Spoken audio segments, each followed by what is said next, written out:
अगर आपके सीने में दिल धड़क रहा है, इसका मतलब ये है कि अभी भी आपके पास अपने सपनों को पूरा करने का वक्त है। हम अपने वही सपनों को सच कर पाते हैं जिनको सच करने के लिए हम हिम्मत और बहादुरी से काम लेते हैं।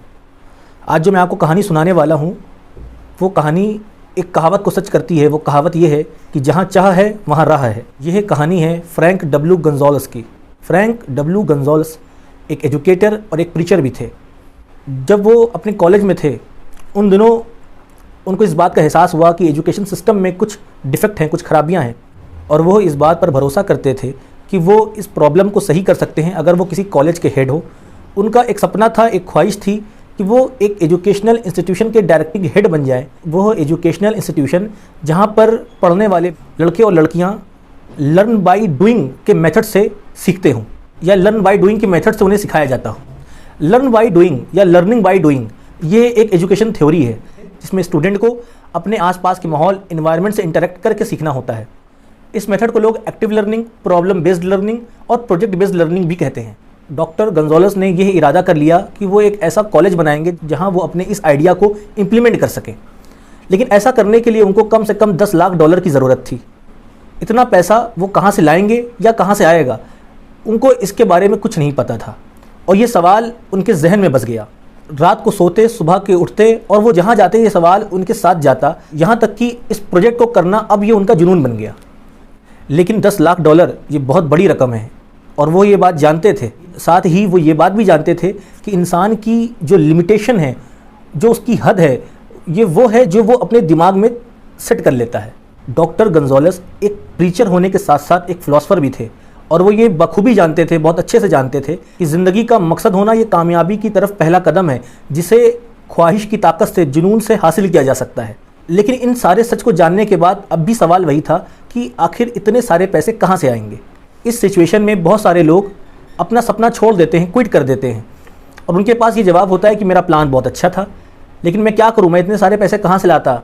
ऐसा बहुत सारे लोग करते हैं, लेकिन डॉक्टर गंजालेस ने ऐसा नहीं किया। नेपोलियन हिल ने अपनी किताब थिंक एंड ग्रो रिच में डॉक्टर गंजालेस की ये स्टोरी लिखी है, और इसके बाद अब वो सारे स्टेटमेंट लिखते हैं आगे जो डॉक्टर गंजालेस ने खुद बताए हैं। डॉक्टर गंजालेस कहते हैं कि मैं एक दिन अपने कमरे में बैठा था और ये सोच रहा था कि मैं अपने प्लान के लिए इतना सारा पैसा कहाँ से लाऊं। 2 साल से मैं सोच रहा था, मैंने कुछ किया नहीं था, तो मैंने सोचा कि अब वक्त कुछ करने का है। वो कहते हैं मैंने ये इरादा कर लिया, मैंने अपना माइंड बना लिया कि मैं 1 हफ्ते के अंदर इतने पैसों का इंतज़ाम कर लूँगा। कैसे, वो इसके बारे में नहीं जानते थे।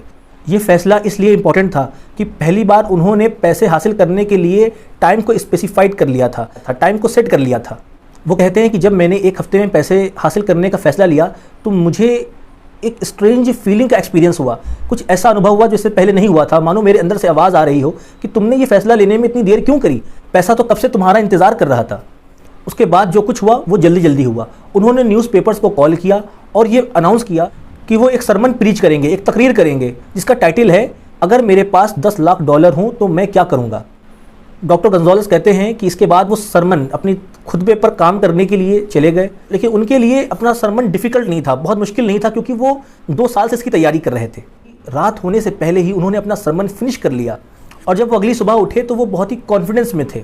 यहाँ तक कि अपने घुटने पर बैठ करके उन्होंने प्रे की, प्रार्थना की कि जब वो ये सरमन दें, कोई ऐसा शख्स उनके सरमन पर अटेंशन कर ले जो उन्हें इतने सारे पैसे प्रोवाइड कर सके, सप्लाई कर सके। वो इतने एक्साइटेड थे, इतने जोश में थे कि जब वो स्टेज पर अपने सरमन के लिए आए तब वो अपने नोट्स लाना भूल गए, और शायद उनके पास इतना वक्त भी नहीं था कि वो वापस जाकर अपने नोट्स ले आते। डॉक्टर गंजालेस कहते हैं जब उन्होंने बोलना शुरू किया तब उन्होंने अपनी आंखें बंद कर ली, और वो जो कुछ बोले अपने दिल से बोले, और उन्होंने अपने सामने बैठी ऑडियंस से ही बात नहीं करी, बल्कि उन्होंने खुदा से बात की। और उन्होंने बताया कि अगर उनके पास $10 लाख हों तो वो क्या करेंगे, और उन्होंने अपना प्लान बताया कि वो एक ऐसा एजुकेशनल इंस्टीट्यूशन बनाएंगे जहाँ पर पढ़ने वाले लोग प्रैक्टिकल नॉलेज से सीखें और साथ साथ अपना माइंड भी डेवलप कर सकें। डॉक्टर गंजालेस कहते हैं कि जब वो अपनी तकरीर, अपना सरमन फिनिश करके बैठ गए, तकरीर ख़त्म करके बैठ गए, तब अपनी सीट पर से एक शख्स उठा और उठकर उनके पास आया और उनसे कहा कि मुझे आपकी तकरीर पर, आपके प्लान पर पूरा भरोसा है, और इसको सही साबित करने के लिए अगर आप कल मेरे ऑफिस आ जाएं तो मैं आपको $1 मिलियन प्रोवाइड कर दूंगा। यह शख्स फिलिप डी आर्मर थे। ये एक अमेरिकन इंडस्ट्रियलिस्ट हैं। अगली सुबह डॉक्टर गंजालेस ऑफिस में गए और उनको वहाँ पर $10 लाख दे दिए गए, जिसके बाद उन्होंने आर्मर इंस्टीट्यूट ऑफ टेक्नोलॉजी जैसा एजुकेशनल इंस्टीट्यूशन इस्टेब्लिश किया। बाद में लुइस इंस्टीट्यूशन के साथ इसका मर्ज हो गया, जिसे आज इलिनॉइस इंस्टीट्यूट ऑफ टेक्नोलॉजी के नाम से जाना जाता है। इस स्टोरी को सुनाने के बाद नेपोलियन हिल ने अपनी किताब में कुछ इंपॉर्टेंट फैक्ट्स को ऑब्जर्व किया है। वो ये है कि जब डॉक्टर गोंजालेस ने फैसला ले लिया, डिसीजन ले लिया और उसको करने के लिए प्लान किया, एक प्लान के साथ उस पर एक्शन किया, तब 36 घंटों के अंदर ही उनको वो पैसा मिल गया जो उनको चाहिए था। $10 लाख के बारे में सोचना ये कुछ नया नहीं था, ना कुछ यूनिक था। डॉक्टर गोंजालेस से पहले भी ऐसा बहुत से लोगों ने सोचा होगा और उनके बाद भी लोगों ने सोचा होगा।